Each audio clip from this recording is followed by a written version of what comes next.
Hello friends, good afternoon, good evening, good morning, and a good day generally. It depends on where you're watching from. Now, there is a reason why I came up to make this video. A whole lot of things is happening, and it's quite unfortunate. But before I proceed on this video, so if this is your first time of watching my video, my name is Francis Chinedu from Nigeria Afrika Media. We are here to promote the truth. We are here to help emancipate our people from mental slavery, from all manner of imprisonment, all manner of subjugation, oppression, and abuse that is going on in the name of religion, especially in the Christendom. Now, recently, quite a couple of days back, Archbishop Oyedepo, or Bishop Oyedepo rather, of the Living Faith or Winners Chapel, came up, while he was preaching to his congregation. He made a statement, and I quote him. Not exactly, but in this way he put this very statement. He said, if you come to him in the name of Christ, he will accept you and do good to you. But in the name of Allah, in the name of any other thing apart from Jesus Christ, that he cannot extend his goodness to you. So, that being said, I want to put up something here, or my own thinking or thought in this very matter. Why do I have to, I don't usually, come up with comments or be consigned somehow to most of what these charlatans they preach on their pulpit. The reason I am saying, I'm coming out to make this video is, I want to encourage someone out there that do not be deceived. Spirituality is above religion. I repeat, spirituality is above religion. To be human is far more important, is greater than any religious inclination someone might be preaching to you.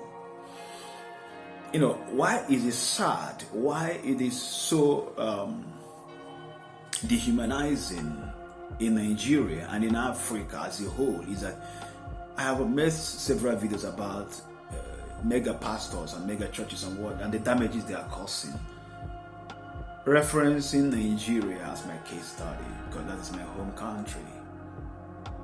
These men are part of the mess, the damage we have experienced and still experiencing in Nigeria, and the same they are exporting to other parts of Africa.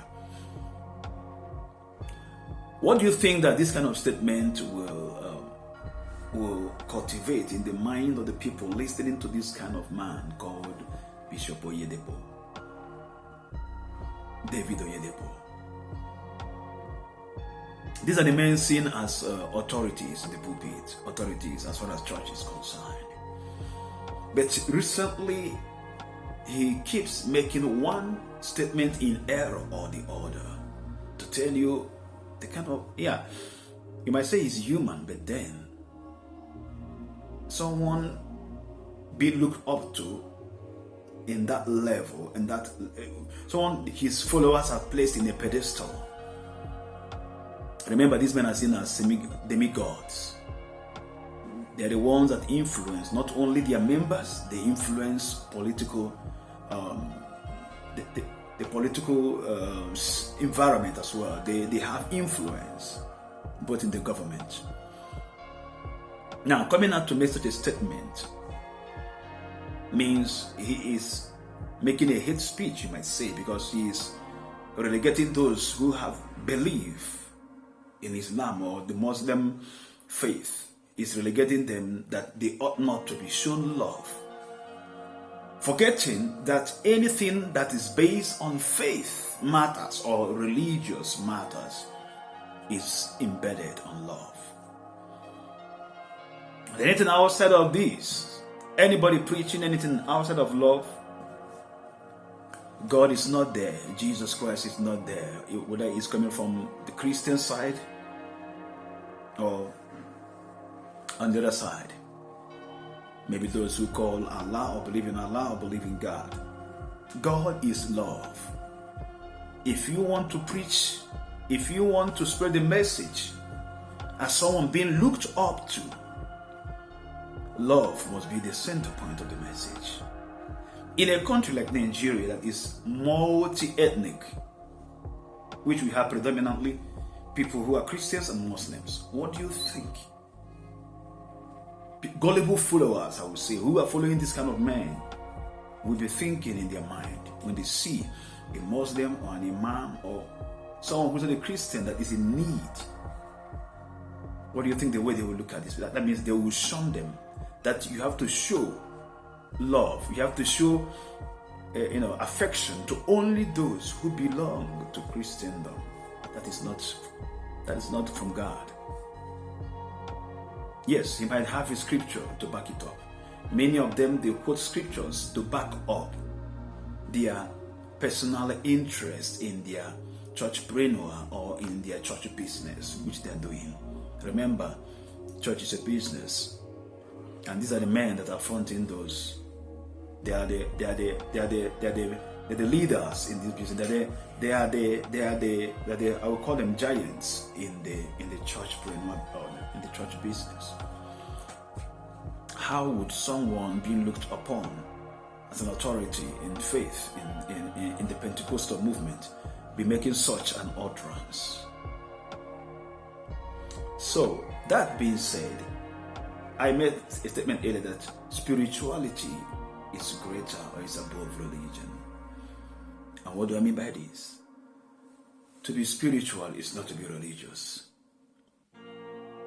To be spiritual is to connect to a spiritual aspect of who you are as a man, as you are as a human being, as who you are as a higher species made by God and made as a crown of creation to be in charge of everything God has made in creation. So that means for you to be spiritual means you have to recognize that dimension that you have to be human.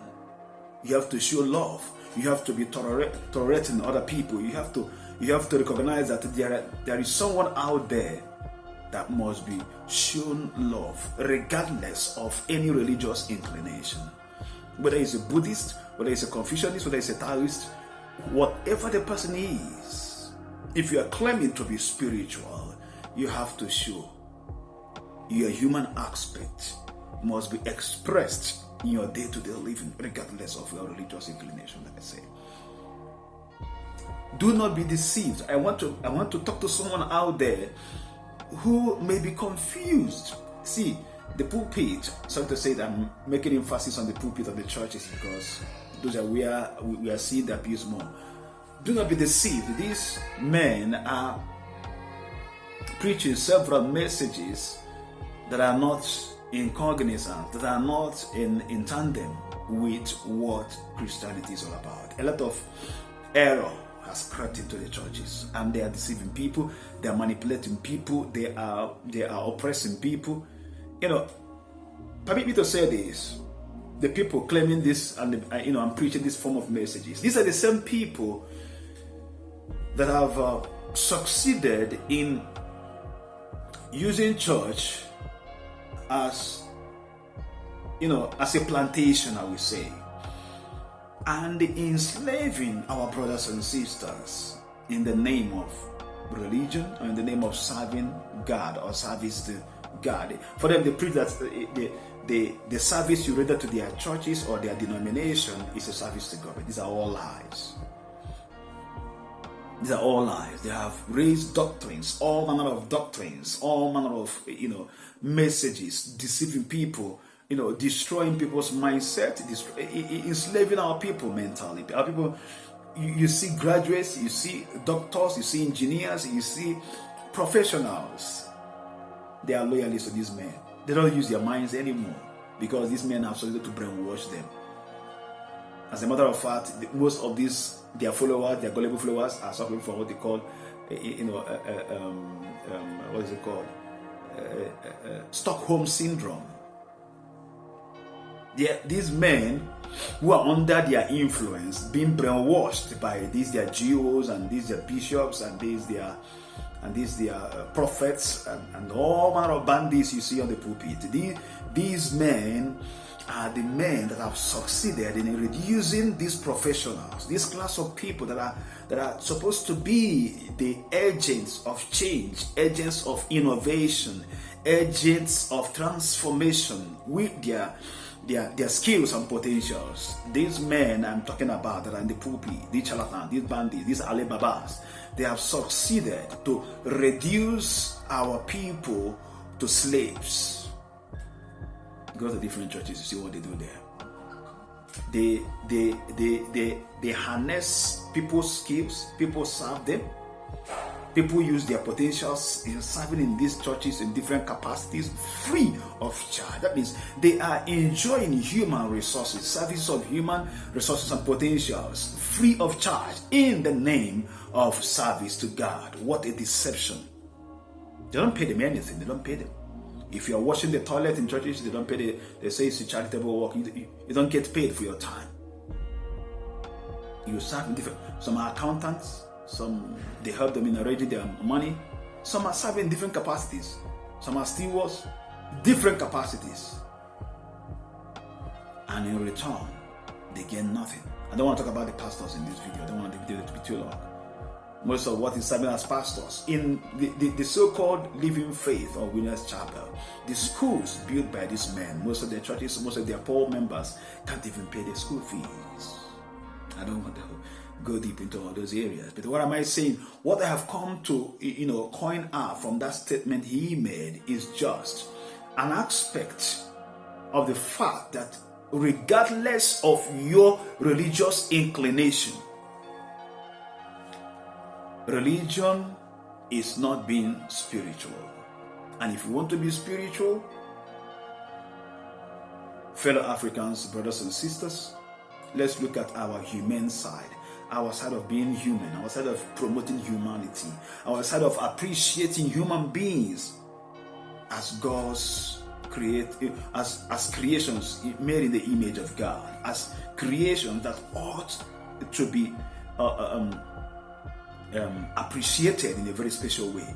We are special people, regardless of religion. We are special people, and regardless of your inclination, faith-wise, we have to show love to one another.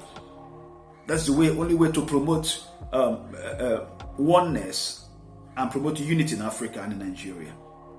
Having over 250 ethnic groups and languages, how do you think that peace and unity and love can be promoted among ourselves? Keep religion aside and preach spirituality. Preach love, tolerance, justice, equity among one another. That way, if you're Hausa, if you're Yoruba, if you're Igbo, regardless of your ethnic, background, you see another person from different side as your brother, as your sister. This is why I've come out to make this one, a short clip as this one. Please lend your voice, put down your comments, subscribe to this channel, share this video, and like it as well, and let's pass on these messages. A message of love, a message of truth, a message that will help to liberate our people and liberate the mindset of Africans and Nigeria as well. A message that will unite us together as one, regardless of which country we belong to, regardless of the faith you're practicing, regardless of who you are.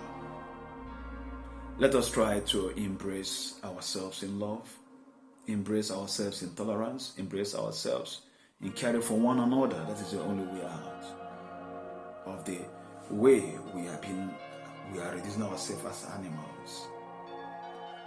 I'm sorry to say this, and I'm ending this way. Most of the messages from the pulpits, from these charlatans, from these so-called prophets, from necromancers, their messages are damaging. You discover God for yourself. Be spiritual.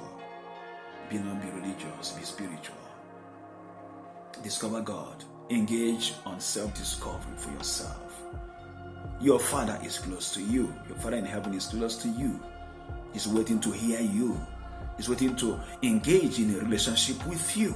Do not attach an unusual importance to all these men that have elevated themselves as gods of men.